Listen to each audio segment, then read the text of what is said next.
없나이다. 아멘. 마태복음 6장입니다.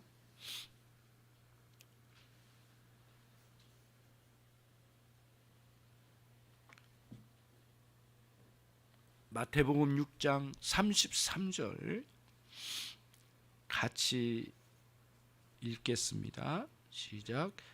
그런즉 너희는 먼저 그의 나라와 그의 의를 구하라. 그리하면 이 모든 것을 너희에게 더하시리라.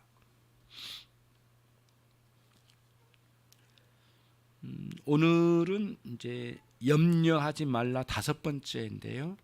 이 모든 것을 너희에게 더하시리라 라는 말씀으로 우리에게 주실 때, 오늘은 이 말씀 속에서 우선은 하나님의 나라와 의를 구하며 사는 삶에 우리들이 염려하고 걱정했던 그러한 문제들이 하나님의 나라와 의를 추구하는데 어떻게 포함되어 있는가, 요거를 한번 살펴보고자 합니다. 다시 말씀드리면 이제 이런 겁니다. 하나님의 나라와 의를 구하라고 하실 때, 하나님의 나라와 의를 구하는 것은 좀 더 세밀하게 말씀드리면 일평생 동안 하나님의 나라와 의를 추구하면서 살아라, 이렇게 말씀하신 것인데, 그 속에 그토록 염려했던 걱정했던 거리들이 이 하나님의 나라와 의를 추구하면서 사는 삶 속에 우리가 염려했던 거리들이 포함되지 않는 건가, 별도의 것인 건가, 요 문제를 먼저 한번 다뤄보려고 합니다. 그리고 난 다음에 이제 너희들이 그렇게 하면 이 모든 것을 너희에게 더하시리라, 이렇게 말씀해 주셨어요. 아버지께서 나라와 의를 추구하면서 살면 이 모든 것을 너희에게 더하시리라. 그러니까 여기에서 이 모든 것은 뭐냐면은 앞에서 염려하지 말라고 했던 그 대상들이죠. 염려거리죠. 이런 것들을 더해 주신다고 이렇게 말씀하시는데, 이렇게 해서 나누어서 생각을 해보도록 이제 하겠습니다. 우선은 먼저 그 염려거리들, 그러니까 오늘 말씀을 통해서 너희는 먼저 하나님의 나라와 의를 구하라 라고 했으니까, 그러면 우리가 그 염려했던 거리들, 먹고 마시고 입는 문제, 이런 문제들을 이제 앞으로는 예수님 믿는 우리들에게는 필요 없고, 이런 건 우리 삶에서 관심도 없이 제외시키고 살아야 할 만한 것으로 여겨야 할 것인가, 그런 문제를 생각해 보려고 하는 거예요. 그런데 전체 흐름을 보실 때, 또는 성경적인 전체 맥락을 볼 때 그렇지 않다는 거예요. 그래서 고린도전서 10장을 한번 찾아가 보겠습니다. 성경의 고린도전서 10장 31절, 여러분 잘 아시는 말씀이에요. 고린도전서 10장 31절, 우리 찾으셨으면 같이 한번 읽겠습니다.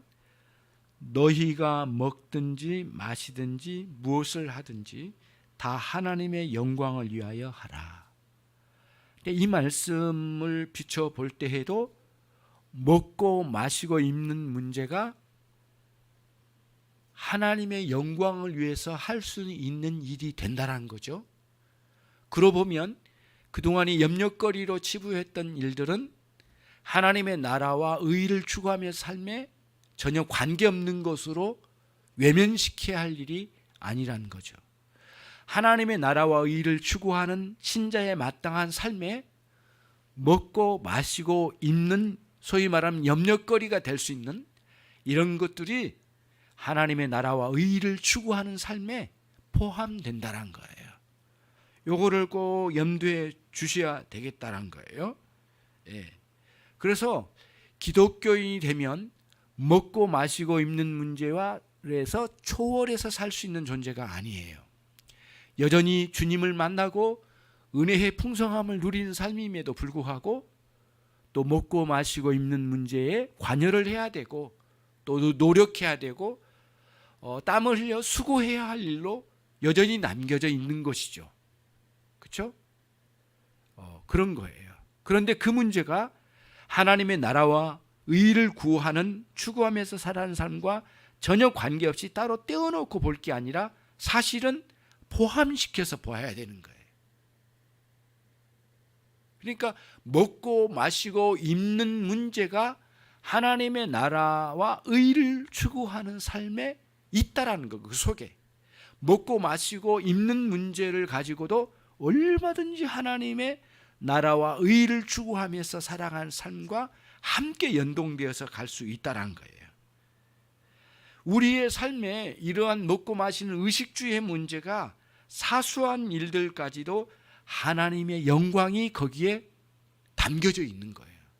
얼마든지 그걸 품고 있는 거예요. 예, 그럴 수 있는 거죠. 그렇죠? 그런 의미에서 우리들이 이제 하나님의 영광을 위해서 살아가야 될 우리들이 있는 거죠. 예. 그런 거죠.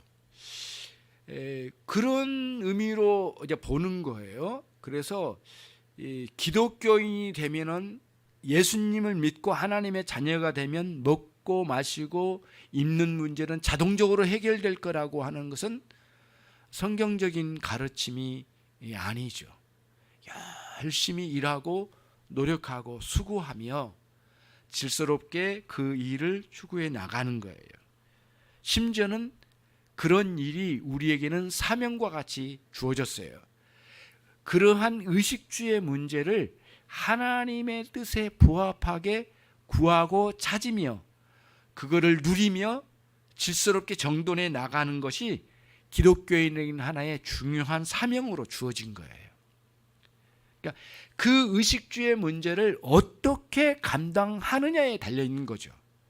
이것을 내 욕망과 내 필요를 채우는 것에 그쳐버리지 않고 그렇게 수고하여 얻은 것을 질서롭게 사용하고 누릴 때에 하나님께서 우리에게 주신 사명과 연동되어 있고 그렇게 질서롭게 누리게 될 때 하나님 기뻐하시고 우리도 즐겨하며 누릴 수 있는 것인데 하나님의 나라와 의를 추구할 때 그런 것들이 있다는 거죠.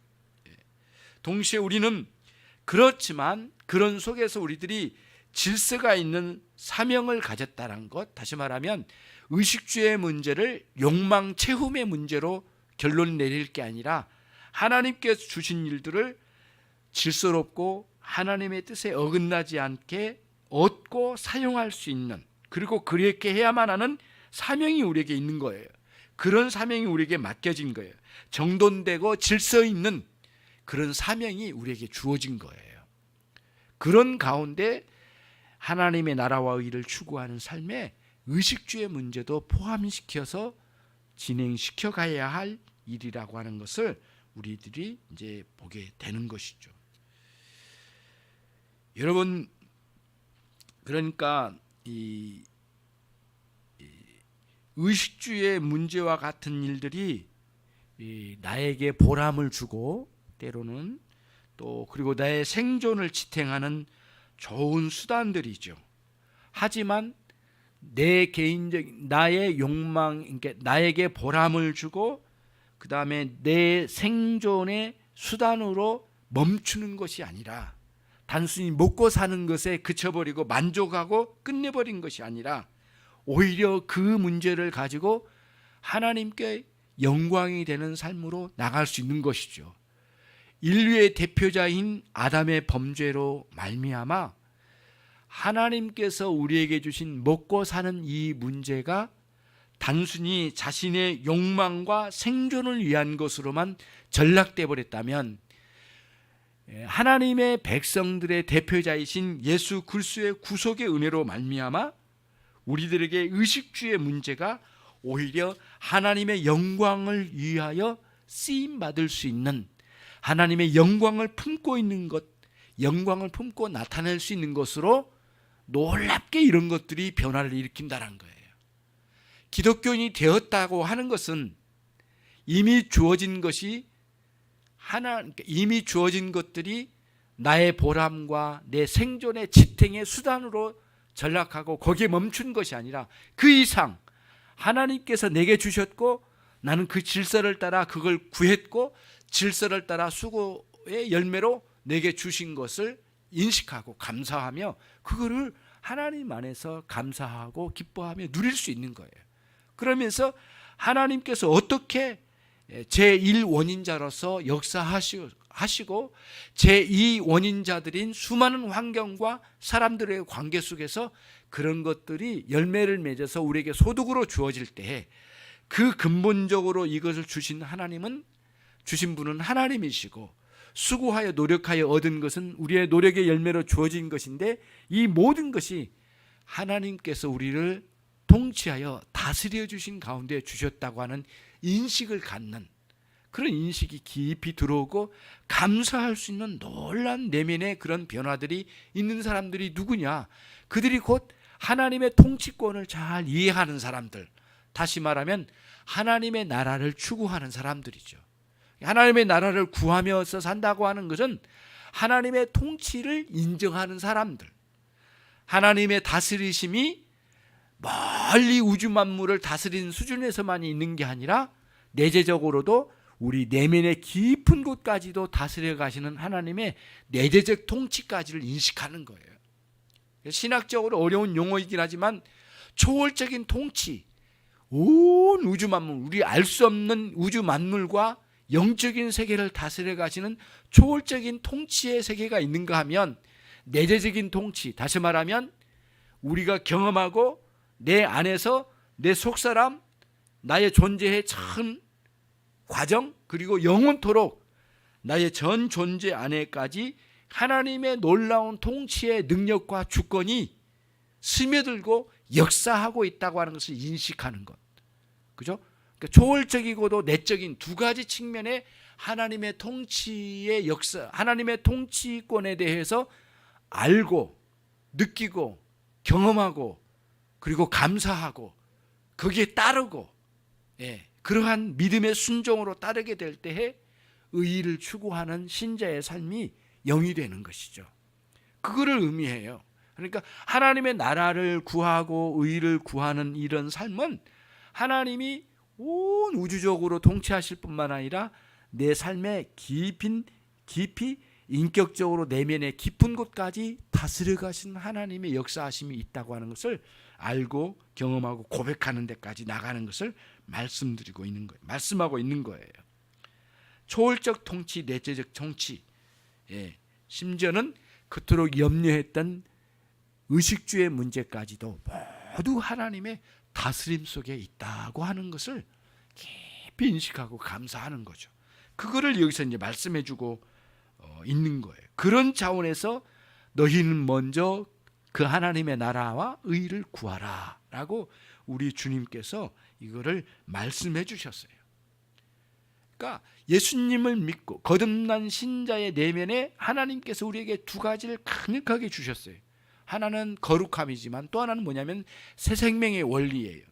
새 생명의 원리는 거듭난 신자에게 주어진 원리인데 그런 새 생명의 원리가 있는 사람에게는 하나님의 다스림, 그 권세의 통치를 알고 느끼고 경험하는 거예요.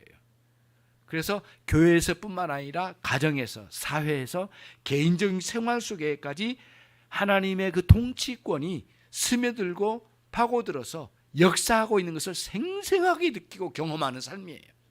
그거를 우리가 내재적으로 경험하는 데까지 이르게 되는 것을 우리 주님은 큰 믿음이라는 용어는 사용하지 않으신 건 사실이죠. 그래서 염려하지 말라 하는 거 나중에 뭐라고 말씀해요? 이 믿음이 작은 자들아 이렇게 책망하셨잖아요. 그러니까 큰 믿음은 아주 내밀하게 우리를 통치하신 그 하나님의 은혜에 깊이 감격적으로 살아가고 세밀하게 의식주의 문제까지도 하나님이 다스려 가시고 계시다는 사실을 갖는 확신을 가진 사람들이 큰 믿음을 가진 사람이라고 계속해서 말씀해 왔죠. 우리는 이 본문에서 이전에도 말씀을 드렸지만 예수님께서 계속해서 강조하신 것 중에 가장 크게 강조하신 것은 무엇이냐면은 전능하신 하나님이시지만 동시에 너희 아버지 하나님. 그래서 16번, 어떤 성경에는 너희 천부께서 이렇게 말씀 번역했고, 어떤 성경에서는 너희 하늘에 계신 너희 아버지께서 라고 하는 것을 산상수훈에 16번을 강조했다고 하는 것에 특징이 있는 거예요. 그러니까 계속해서 그거를 말씀하신 거예요. 그러니까 이 큰 믿음은 뭐예요? 초월적으로 역사하시는 우주 만물을 전체를 다스려 가신 하나님으로만 인식하면 안 돼요. 큰 믿음은 어떤 믿음이에요? 내재적으로 내 내면에 내 존재의 가장 세밀한, 가장 작은 것부터 우주의 가장 큰 것까지 모두를 다스려 가시는 그 하나님, 그 하나님이 우리의 아버지가 되신다고 하는 것. 이 사실을 깊이 인식하고 감격적으로 살아가는 삶이 큰 믿음을 가진 사람이라는 거예요. 주님께서 그거를 일러주셔서 그거를 계속해서 강조해 주고 계신 것이죠. 그래서 우리가 어떻게 하면 그래서 이제 이 작은 문제까지도 염려하지 않고 하나님께 영광을 돌려드릴 수 있는가? 그것은 간단하게 요약해서 말씀드리면 염려에 사로잡혀 살아가는 것을 크게 경계하는 거예요. 물론 이방인들은 거기에 파묻혀 살지만은 신자들도 얼마든지 염려에 사로잡혀서 살아갈 가능성이 많은 거거든요. 합당하고 일시적인 염려거리가 없을 수는 없는 거거든요. 그러나 지속적으로 계속적으로 염려에 사로잡혀 살아가는 것은 이방인들이나 해야 할 짓이지 신자들이 그래서는 안 된 거잖아요. 그래서 염려에 사로잡혀 살아가는 것을 경계해야 돼요. 오히려 우리는 우리의 아버지가 되신 하나님을 믿고 의지하는 삶으로 발돋움해야 되겠죠. 아버지를 신뢰하는 이런 삶으로 하나님의 영광을 위해 살아가는데 일상의 모든 일들마다 하나님의 뜻을 받들어서 하나님 기뻐하시도록 그것에 대해서 감사하고, 그리고 그것을 공급해 주신 분이 하나님이신 것을 인식하고 그 하나님을 찬양하고 살아가며 질서롭게 그것을 사용하고 또 주변과 나누면서 이거를 정돈 있게 잘 정리해 나가는 거예요. 그렇죠? 그래서 아무렇게나 그걸 펼쳐 나가는 게 아니에요. 그래서 고린도전서 6장 12절에 사도 바울은 매우 중요한 말씀을 우리에게 전해줘요. 한번 보십시다. 고린도전서 6장 12절.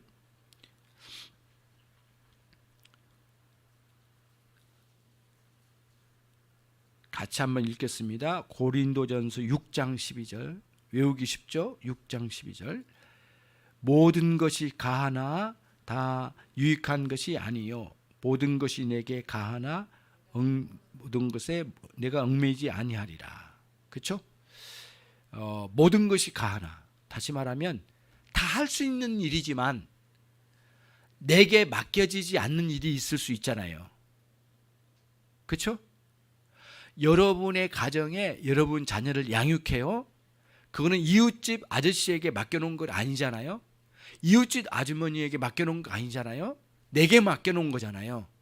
나만이 해야 하는 일이고, 그러잖아요. 또 이웃집 자녀가 있지, 우리가 기도해 줄 수 있고 일시적으로 돕지만은 지속적으로 양육하는 것은 그 부모들이 해야 할 일이잖아요.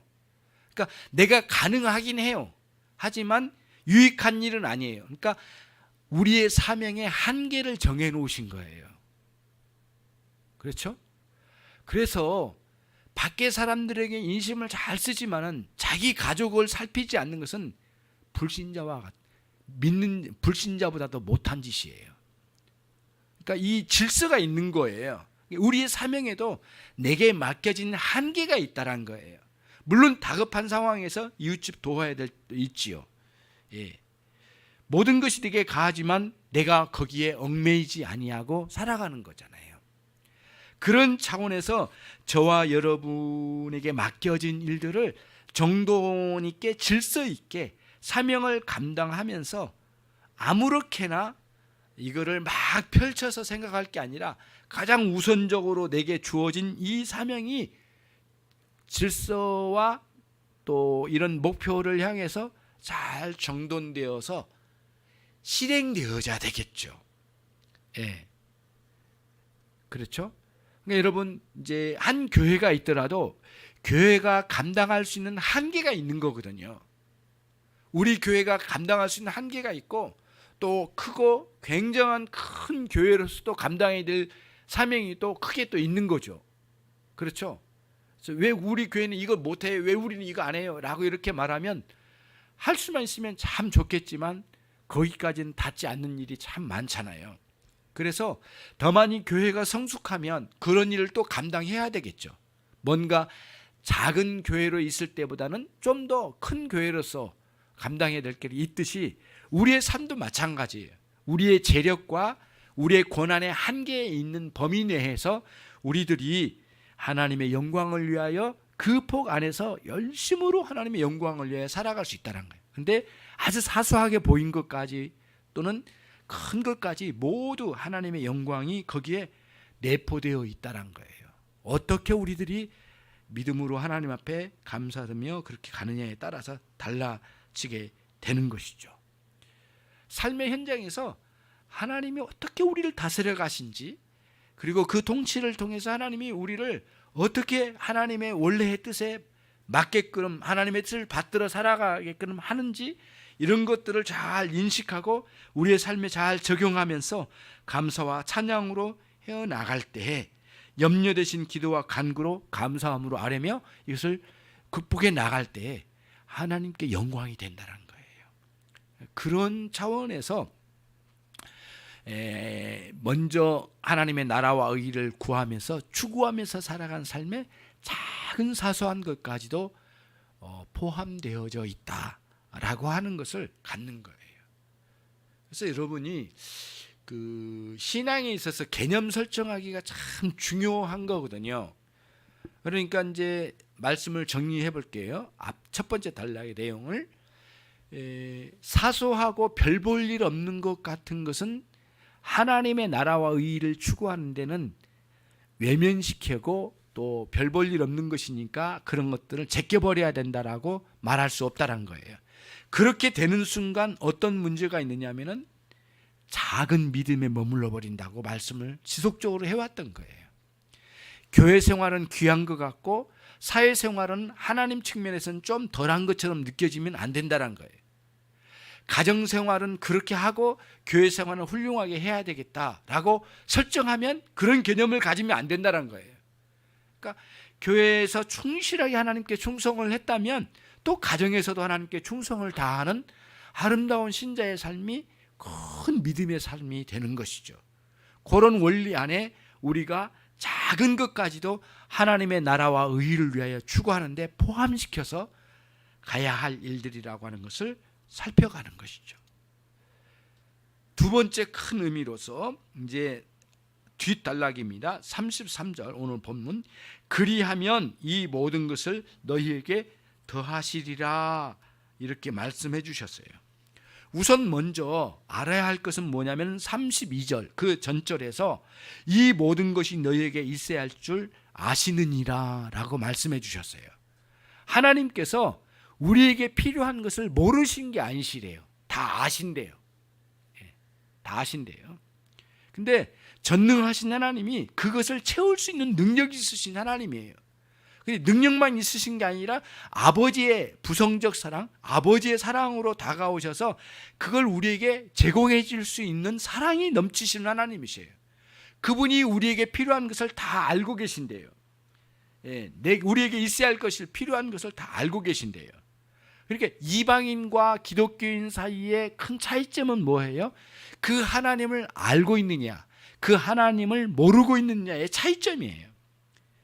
그러니까 불신자에 가지고 있는 그 염려는 뭘 전제로 해요? 그런 하나님, 우리에게 그것이 필요하다는 것을 아시는 그 하나님을 모르는 것이 전제된 거예요. 불신자들에게는. 그러니까 그들이 가지고 있는 염려거리는 뭘 먹고 뭘 마시고 무엇을 입고 살아야 할까라고 하는 그 염려거리는 그 하나님을 모르고 있는 거예요. 그 하나님을 모르니까 하나님께 영광 돌려야 될 것도 모르고 그 삶의 목표와 목적이 전혀 없는 거예요. 그런 차원에서 신앙의 관점의 목표와 목적이 없는 거예요. 다시 말하면 결국에는 불신자는 그런 하나님이 계심에 대해서 알지 못하니까 겨우 아는 것은 뭐냐면은 내게 필요한 것이 무엇인지를 아는 것뿐이에요.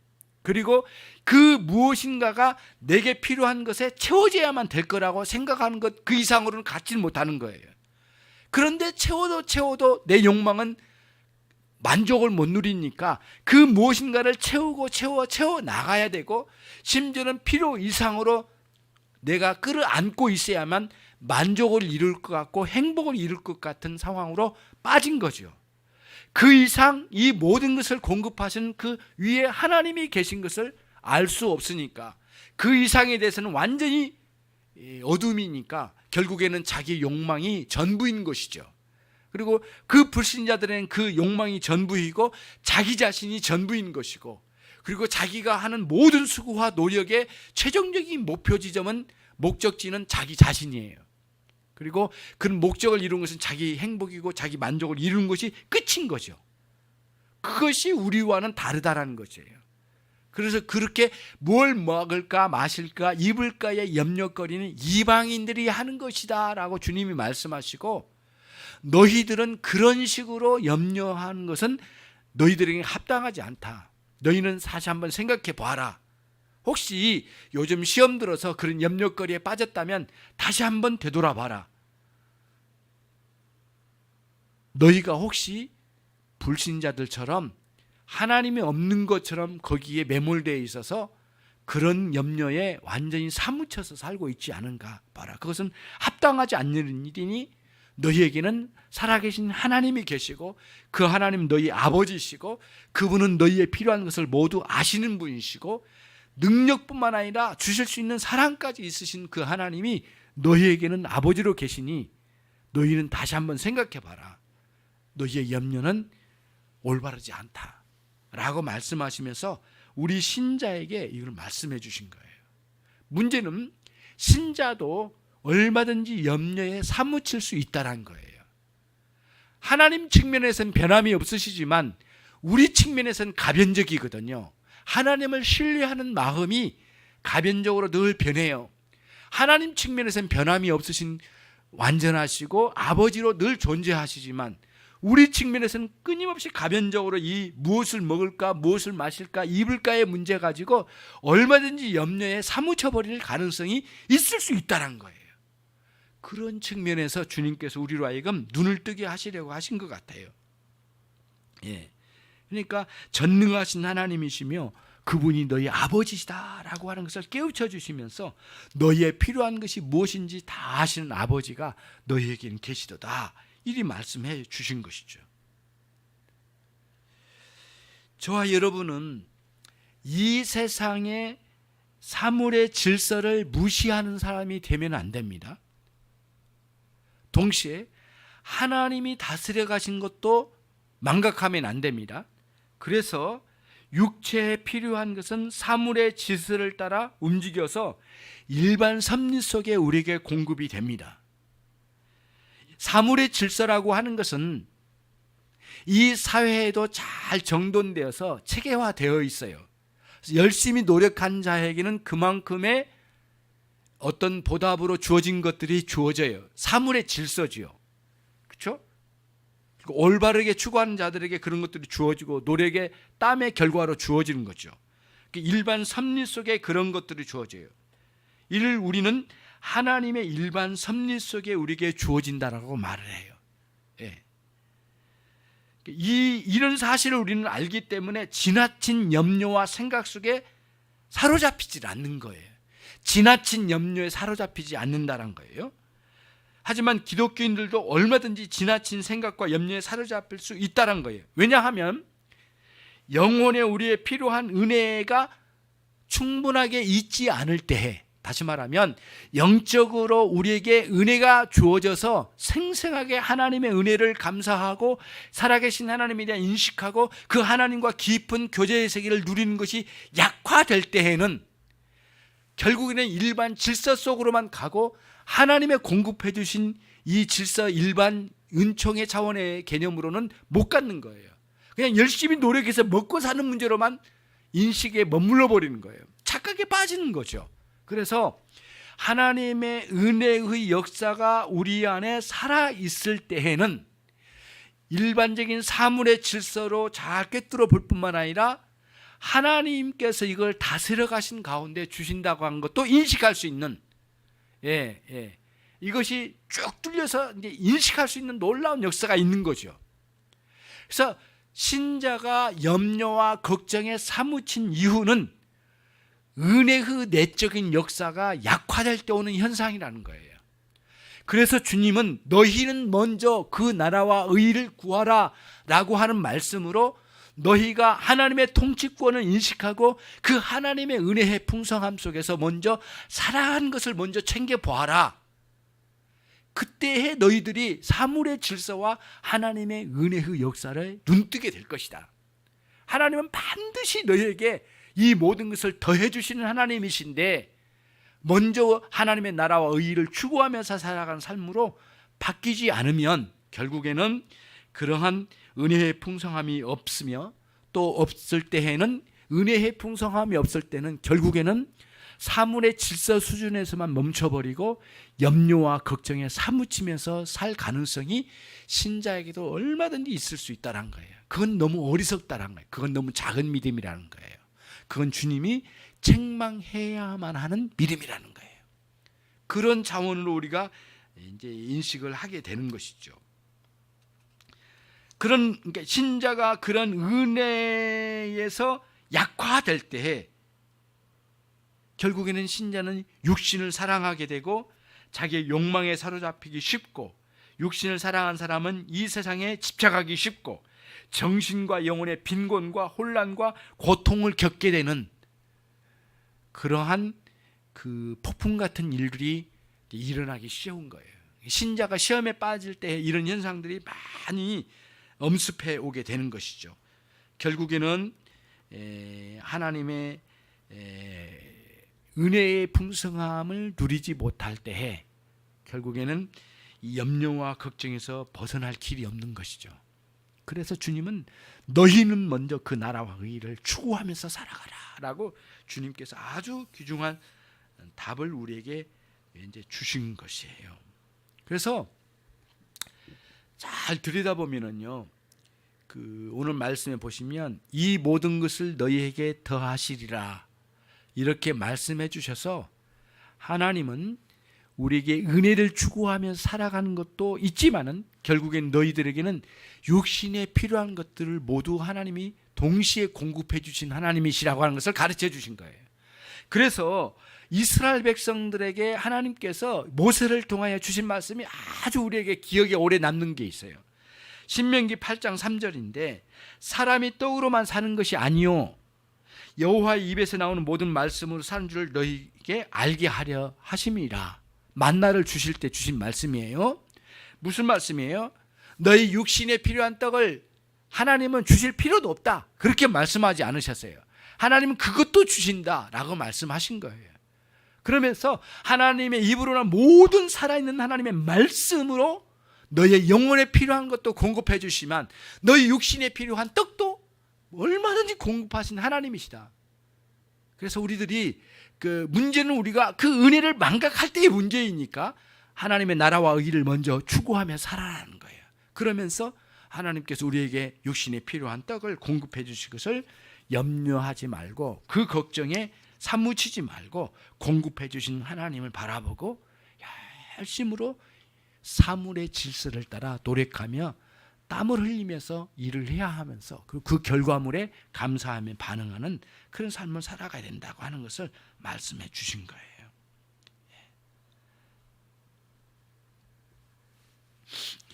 그래서 여기 더해 주신다고 하는 이 말씀이 프로스티데메라고 하는 이 단어인데요.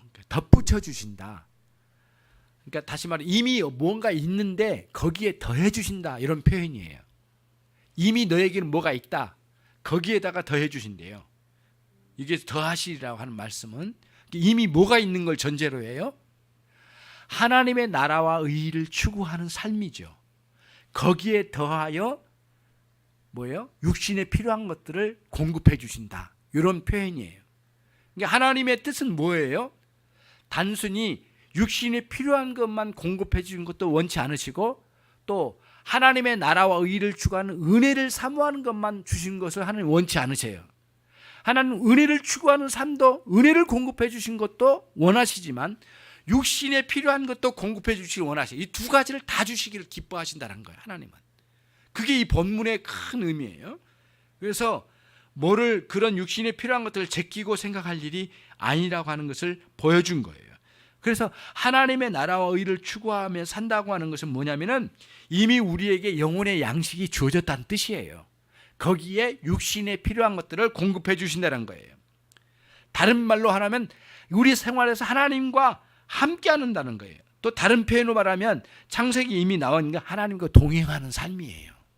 그게 하나님과 동행하는 삶이요, 또 하나님과 함께 하는 삶이라고 말하는 것이고, 또 다른 면에서는 하나님의 영적인 양식을 공급해 주신다는 차원이에요. 그러니까 하나님의 나라와 의를 추구하는 삶, 거기에 육신에 필요한 것들을 공급해 주신다고 하는 것이에요.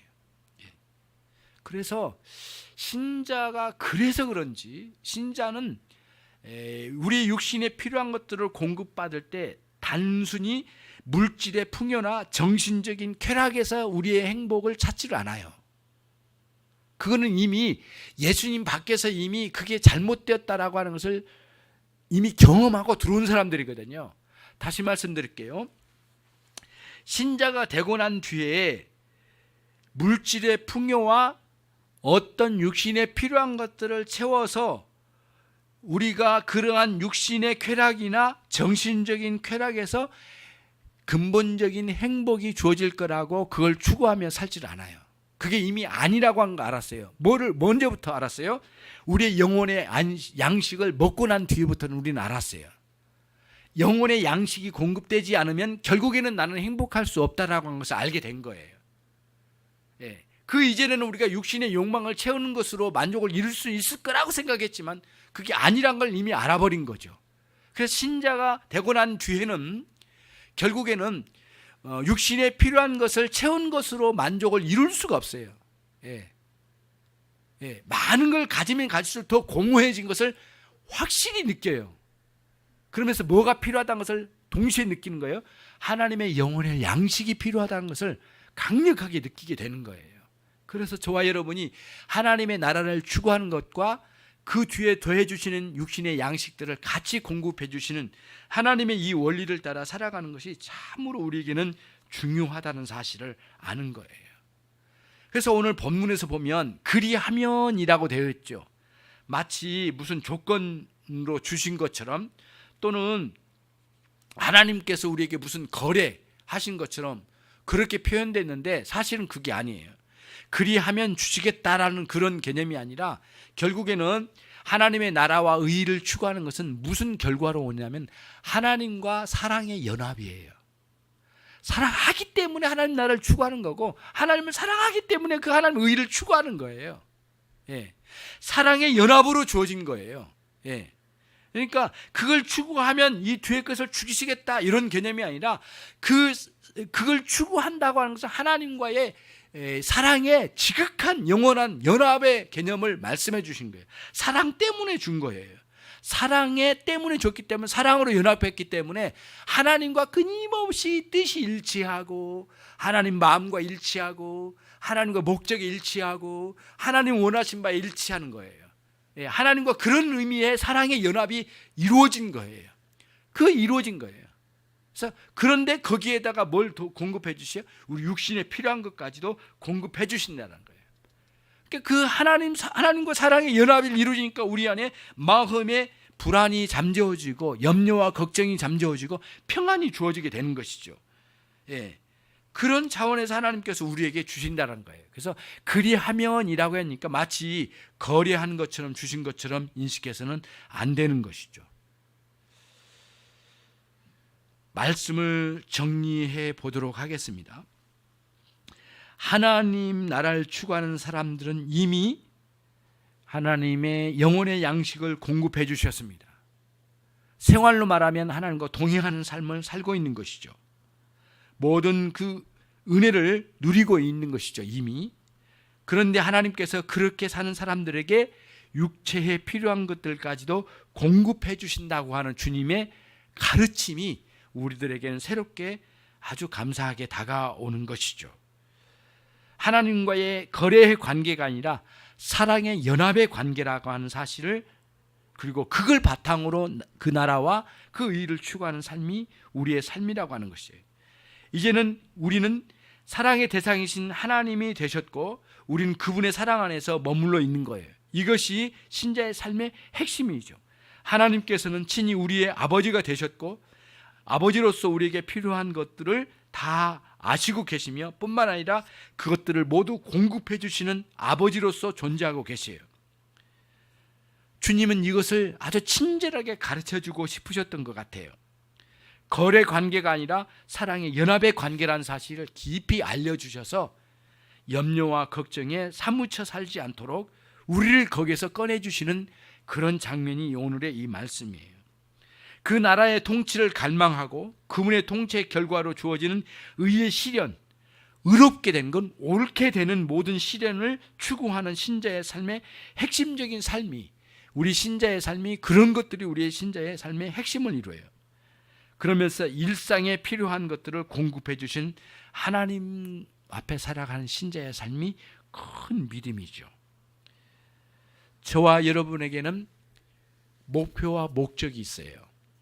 목표는 일정한 질서가 있는 거거든요. 작은 목표가 있고 큰 목표가 있어요. 목표에는 크고 작은 어떤 순서가 있는 거예요. 작은 목표가 있고 큰 목표가 있고, 작은 목표는 큰 목표에 희생을 하는 거예요. 헌신하는 거죠. 먹고는 사는 문제가, 그리고 우리 자녀들을 양육하는 문제에 희생을 하는 거예요. 그죠? 자녀 양육의 희생이 또 이 자녀들이 하나님의 영광을 위해 사는 것에 희생을 하는 거예요. 그러니까 작은 목표가 큰 목표에 희생하고 헌신하면서 올라가는 거예요. 그리고 이 목표들이 쭉 올라가면 한 방향으로 가게 되는데 최종적으로는 그 아주 숭고한 목적에 도달하게 되는 거예요. 그 목적이 하나님의 영광이에요.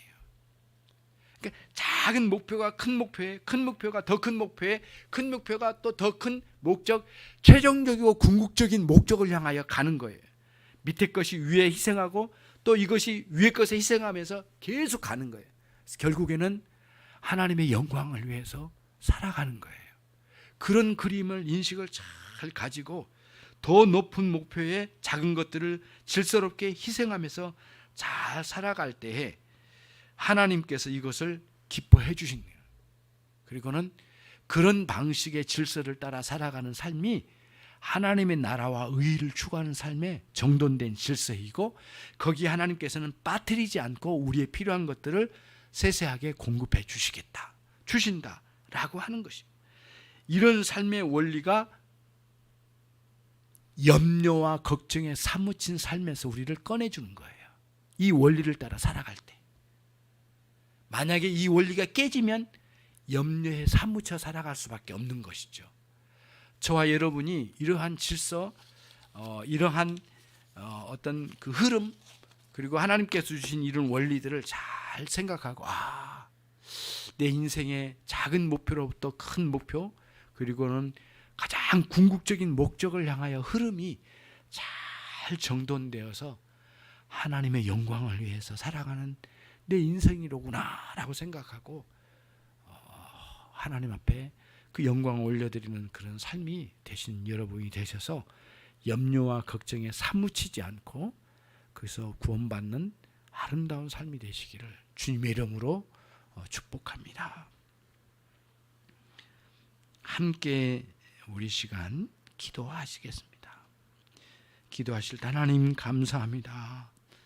주님의 통치와 그 통치에 빛나는 의가 있기를 원합니다.